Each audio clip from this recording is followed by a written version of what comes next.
Hello నమస్తే welcome to S9 TV నేను మీ తేజ ఈ రోజు మనమైతే ఉన్నామండి అనంతపురం జిల్లా కూడేరు మండలం ఇప్పేరు గ్రామంలో ఒక రైతు ఇంట్లో అయితే ఉన్నామండి మన స్పెసిఫిక్ గా ఈ రైతు ఇంటికి ఎందుకు రావాల్సి వచ్చిందంటే ఈ రైతు తన స్వార్థాన్ని వదిలేసి దేశానికి తన వంతు సహాయం చేస్తానంటూ తన పొలంలో ఒక కొత్తగా ఏర్పాటు చేస్తున్నటువంటి ట్రాన్స్మిషన్ లైన్ లో ఏర్పాటు చేయడానికి వాళ్ళ పొలంలో టవర్ ఏర్పాటు చేయడానికి అయితే సహకరించి దేశం కోసం అయితే ముందుకొచ్చారండి ఇంకా వాళ్ళ పొలంలో ట్రాన్స్మిషన్ టవర్ ఏర్పాటు చేసిన తర్వాత ఎలా ఉంది అసలు దానికి ముందున్న అపోహలన్నీ వాళ్ళు తొలగించుకొని ఎలా వాళ్ళు అంగీకరించారనేది వారి మాటల్లో అడిగి తెలుసుకుందాం రండి.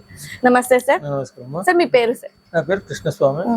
సార్ ఇప్పుడు ట్రాన్స్మిషన్ టవర్ ఏర్పాటు చేస్తే కరెంట్ షాక్ వస్తుందని పంటలు పండవని చాలా అపోహలు అయితే ఉన్నాయి. మీకు కూడా ఇలాంటి అపోహలు ఉండేవా? అపోహలు అయితే ఏం లేవు, ఎందుకంటే ముందు అన్ని ఉన్నాయి కదా, మనకన్నీ కొంచెం తెలుసు కాబట్టి మనకైతే అపోహలు ఏం లేవు. కానీ ప్రజల్లో అపోహ ఉంది. ఆ అపోహని మనం ఏం చెప్పినామంటే, అరే బాబు మనకి కరెంట్ వచ్చిందంటే వేరే పొలాల్లో వచ్చింటాయి కదా లైన్లు, ముందోడికి పోవాలంటే కూడా మా హెల్ప్ మనం చేయాల్సిందే కదా, వాళ్ళు ఏదో మనకు కాంపెన్సేషన్ ఇస్తారు కదా, ఉన్నసాటికి తీసుకుందాం, ఇంకా కొంచెం ఎక్కువ అడుగుదాంలేండి అని చెప్పాము. సో అంటే ఇట్లా ఈ అపోహలు అయితే వాస్తవం అంటారా అవాస్తవం అంటారా? ఎంతవరకు నిజం అంటారు అవి?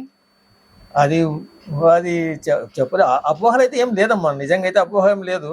కానీ ప్రజల్లో మాత్రం అది నాటుకుంది. అంటే అది నిజం అంటారా మీ వరకు? ఇప్పుడు మీ పొలంలో ఆల్రెడీ టవర్ ఏర్పాటు చేశారు, మీరు అటువంటి సమస్యలు ఏమైనా ఎదుర్కొన్నారా? మేమైతే ఎదుర్కోలేదు. పక్కన కుడేరు దగ్గర అక్కడ పోయింది కదా, అక్కడ వాళ్ళు కూడా ఇట్లా దీని వల్ల ఇట్లా అయ్యిందని ఎవరు చెప్పడం లేదు. ఇది ప్రజల్లో అంటే కొంతమంది దళారులు కావచ్చు, రైతుల్ని భయపెట్టడానికి కావచ్చు, ఇలాంటి పుకార్లు పుట్టిస్తున్నారంటారా? అది ఉండొచ్చు. లేకుంటే తట్టుకోండి, వాళ్ళతో ఇప్పుడు ఒక కాంట్రాక్ట్ కదా, వాళ్ళకి నాకు ఎక్కువ డబ్బు వస్తుందేమో, ఇంకొంచెం ఎక్కువ తీసుకుందాంలే అనే ఇది కూడా. కొంతమంది రైతులు అయితే ఇంకా కొంచెం డబ్బులు ఇలాంటి పుకార్లు పుట్టిస్తే ఇంకా కొంచెం డబ్బులు అడగవచ్చు అనే కూడా ఇలాంటి పుట్టిస్తున్నారు అంటారు. అది కూడా ఉంటే ఉండొచ్చు అంటున్నా, అంతే. పుట్టిస్తున్నారు అన్న కానీ ఆ ఊహ కూడా ఉంటే ఉండొచ్చు అంతవరకు. కానీ మన వరకు అయితే ఇలాంటి ఇబ్బందులు అయితే ఎదుర్కోలేదు. ఇప్పటికైతే ఏమి ఇబ్బందులు ఏం లేవమ్మా, జరిగిపోతుంది. ఇప్పటికైతే ఏం లేదు. అది వస్తే కదా ఆ సమస్య, కాబట్టి అది హైట్ లో పోతుంది కాబట్టి ఏం సమస్య లేదు అని మేము అనుకుంటున్నాము. మా పరిధిలో ఉన్న ప్రజలకు కూడా చెప్తున్నాం. ఇప్పుడు మీరు మీ పొలం టవర్ ఏర్పాటు చేసిన తర్వాత కూడా మీరు వ్యవసాయం చేస్తున్నారా? చేస్తాను. ఇబ్బంది పంటకంటే ఏమైనా ఇబ్బంది కలిగిందా? పంటకి ఇబ్బంది లేదు. రేపొద్దున ఇంకా వైర్లు ఇగ్గలే, ఆ వైర్లు ఇగ్గితే పంట నష్టం వస్తే పంట నష్టం ఇస్తామండి అంటున్నారు వాళ్ళు. వైర్లు ఇగ్గేటప్పుడు మీకు పంట నష్టం వస్తే పంట నష్టం కట్టిస్తున్నామండి అంటున్నారు. వైర్లు ఇగ్గిన తర్వాత వైర్లు షేడ్ పడి పంట దెబ్బతింటుంది అనేది ప్రజల్లో ఉంది. ఇది దాన్ని అంత పెద్దగా పట్టించుకోవాల్సిన అవసరం ఏం లేదు అనుకుంటాను నేను. అంటే ఇప్పటి వరకు టవర్ అంటే ట్రాన్స్మిషన్ టవర్లు వైర్లు ఏర్పాటు చేసినటువంటి రైతుల దగ్గర నుంచి మీరు ఇలాంటివి మాకు పొలంలో ఇలా టవర్ వేయడం వల్ల ఇలా జరిగింది అనే మాటలు ఏమైనా విన్నారా? లేదు. ఇప్పటి వరకు మనకు తెలిసినంత వరకు ఇవన్నీ అవాస్తవాలే అంటారు. కొంచెం అవాస్తవాలు, పుకార్లు, లేకుంటే ఏదైనా మా ప్రజల్లో మేము కూడా కొంచెం కష్టాల్లో ఉంటాం కదా, కొంచెం ఇంకా గవర్నమెంట్ నుంచి కొంచెం ఎక్కువ సహాయం పొందితే మంచిది అనుకుంటాం. నేను కూడా అనుకుంటాను. మరి వాళ్ళు ఉగ్రంగా అందరూ కొంచెం డబ్బు ఇంకా ఎక్కువ వస్తే మేలు అని అనుకుంటాం. అంటే ఈ పరిహారం విషయం అనేది మనం పక్కన పెడితే రైతు కంటే ఏమైనా నష్టం జరిగే అవకాశం ఉందంటారా? అట్లేం లేదు. సో కేవలం ఒకవేళ మా కాంపెన్సేషన్ పెరుగుతుందేమో అన్న ఒక దాంతో తప్పితే రైతు కంటే ఏ విధంగా నష్టం అయితే జరగదు అంటారు. కింద 10 సెంట్ ల్యాండ్ మాకు వెళ్ళిపోయినట్లే. ఆ 10 సెంట్ ల్యాండ్ పంట పడినా అంత పెద్దగా ఉండదు, అదేం ఉండదు. ఆ 10 సెంట్ ల్యాండ్ అంటే ఈ 10 సెంట్ల ల్యాండ్ కు మీకు ఏమైనా పరిహారం అందిందా సార్ మీ వరకు? ఇచ్చిన 80% ఇస్తామని 3,16,000 ఇచ్చినారండి.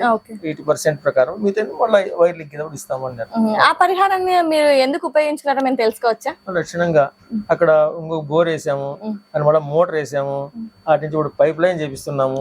ఆ బోర్ లో మేము అనుకున్న నీళ్లు పడలేదు కాబట్టి ముందు బోర్ ఒకటి ఉంది, ఈ నీళ్లు తీసుకుని ఆ బోర్లకు కలిపేస్తే పొలం ఇంకా ఎక్కువ సాగు అవుతుంది అనే ఉద్దేశంతో ఆ పని చేసినాం.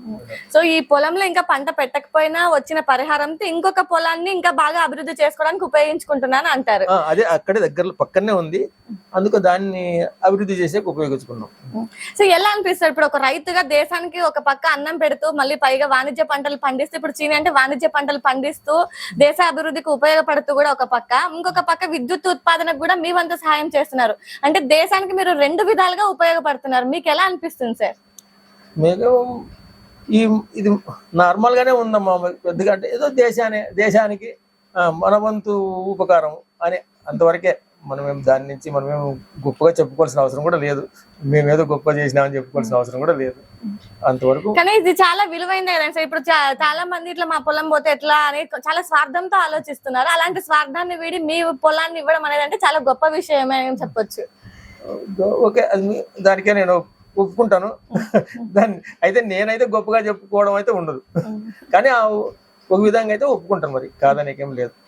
అంటే ఇప్పుడు మీ వంతు సహాయంగా దేశం అభివృద్ధిలో అయితే మీ వంతు ఉంది అంటున్నారు. దేశం ఇంకా ఎలా ముందుకు వెళ్ళాలనుకుంటున్నారు? మీ వంతు సాయం చేయడానికి అంటే ఇంకా చాలా మంది రైతులు అయితే ఇలా భయపడుతున్నారు కదా, అలాంటి రైతులకు మీరు ఇచ్చే సందేశం ఏమైనా ఉందా?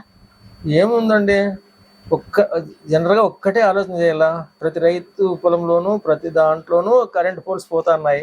అవి పోతా అంటేనే మేము బోర్లు వేసుకొని మోటార్లు వేసుకొని ఆడించుకుంటున్నాము.